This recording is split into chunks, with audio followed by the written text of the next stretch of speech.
Hello. पिछले video में हमने प्रबंध का अर्थ देखा था, प्रबंध की परिभाषाएं देखी थीं और प्रबंध की विशेषताओं का भी अध्ययन किया था। आज के इस वीडियो में हम लोग प्रबंध के उद्देश्य देखेंगे, जिसमें पहला है न्यूनतम प्रयासों से अधिकतम परिणाम प्राप्त करना। अर्थात प्रबंध का काम यह है कि किस प्रकार कम से कम प्रयास, कम से कम लागत और कम से कम समय में अधिकतम परिणाम प्राप्त किए जा सकें। और दूसरे शब्दों में ये कह सकते हैं कि कम से कम लागत, कम से कम प्रयास में अधिकतम उत्पादन को प्राप्त करना या अच्छे परिणाम को प्राप्त करना ही प्रबंध का मुख्य उद्देश्य होता है।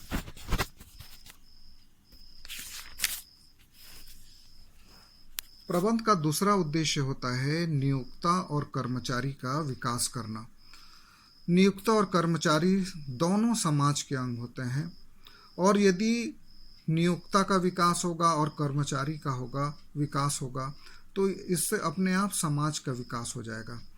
क्योंकि प्रत्येक जो नियोक्ता होता है वो समाज में रहकर और समाज से ही लाभ प्राप्त करता है, और उस लाभ का एक भाग वो समाज के विकास में भी खर्च करता है, चाहे वो कर के रूप में सरकार को देता हो या और किसी भी प्रकार से। तो इस प्रकार यदि नियोक्ता और कर्मचारी का विकास होता है तो उससे समाज का विकास होता है। तो प्रबंध का उद्देश्य है नियोक्ता और कर्मचारी का विकास करना, ताकि समाज का और देश का भी विकास हो सके। दूसरा प्रबंध का जो तीसरा उद्देश्य होता है वो है श्रम और पूंजी में समन्वय बनाए रखना। किसी भी उपक्रम में दो वर्ग होते हैं, एक तो पूंजीपति होते हैं जो पूंजी लगाकर उपक्रम की स्थापना करते हैं, तथा दूसरा वर्ग श्रम का होता है जो उस उपक्रम में काम करते हैं, अपना खून पसीना लगाते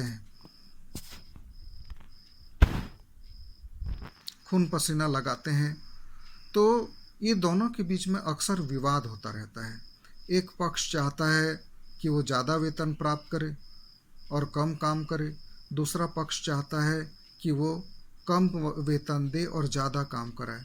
तो इसके कारण से दोनों के बीच में अक्सर विवाद की स्थिति उत्पन्न हो जाती है, और प्रबंध जो है इन दोनों के बीच में पुल का काम करता है। चौथा बिंदु देखेंगे लक्ष्यों की प्राप्ति। हर संगठन की स्थापना का कुछ न कुछ उद्देश्य होता है, और इनको प्राप्त करने के लिए ही प्रबंध जो है विभिन्न कार्य करता है, और व्यावसायिक लक्ष्यों को प्राप्त करने के लिए प्रबंध बहुत आवश्यक है। उसके बाद पांचवा बिंदु देखेंगे सामाजिक न्याय एवं मानवीय विकास। एक प्रभावी प्रबंध समाज में समृद्धि लाता है, कार्य की अच्छी दशाएं उपलब्ध कराता है, श्रमिकों को अन्य सुविधाएं प्रदान करता है जिससे उनका विकास होता है, और जिसके कारण उत्पादन भी श्रेष्ठ होता है, और जिसके कारण समाज का विकास होता है। आइए आज हम प्रबंध के महत्व को भी सीखेंगे। कुछ बिंदुओं को आज हम लोग इसका अध्ययन करेंगे कि प्रबंध का क्या महत्व है।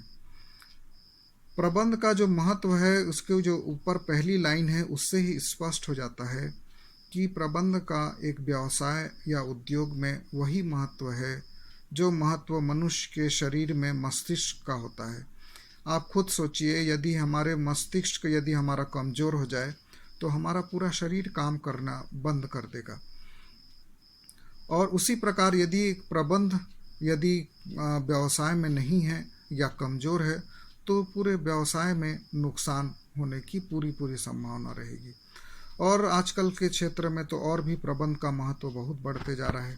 पहला जो महत्व लिखा है, गला काट प्रतिस्पर्धा का सामना करने के लिए।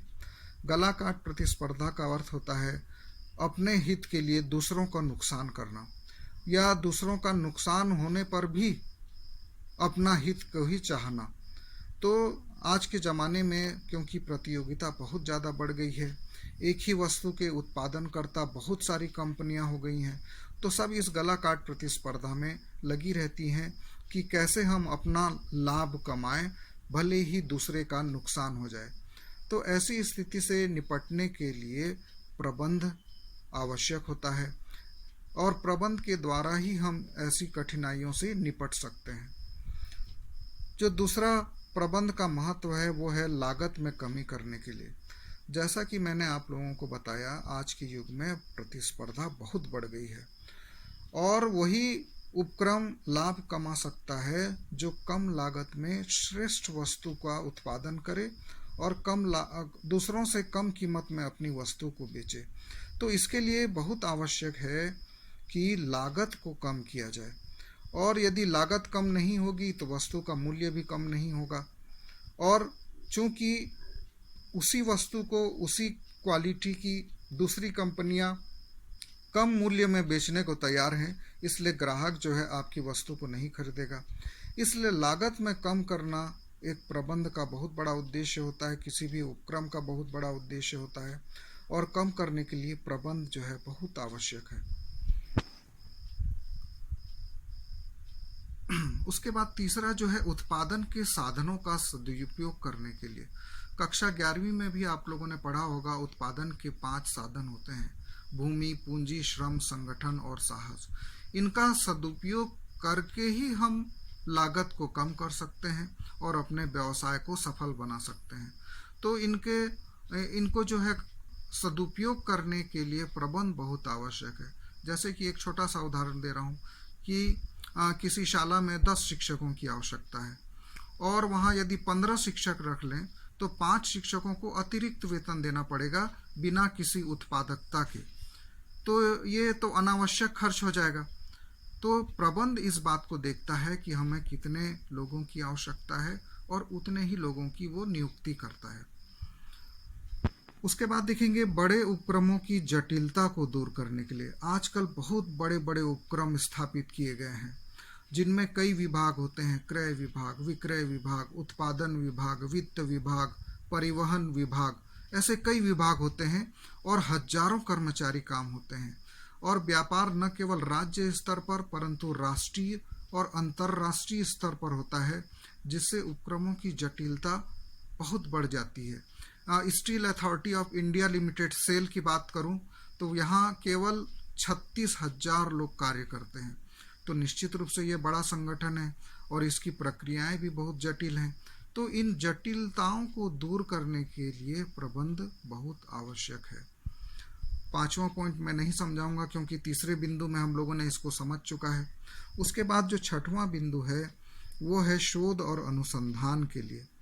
आज के प्रगतिशील जगत में बिना शोध और अनुसंधान के कोई भी व्यापार आगे नहीं बढ़ सकता, क्योंकि प्रतिदिन जो ग्राहक है, उपभोक्ता है, वो ये चाहता है कि नई नई सुविधाओं के साथ और अत्याधुनिक वस्तुएं उसे मिले।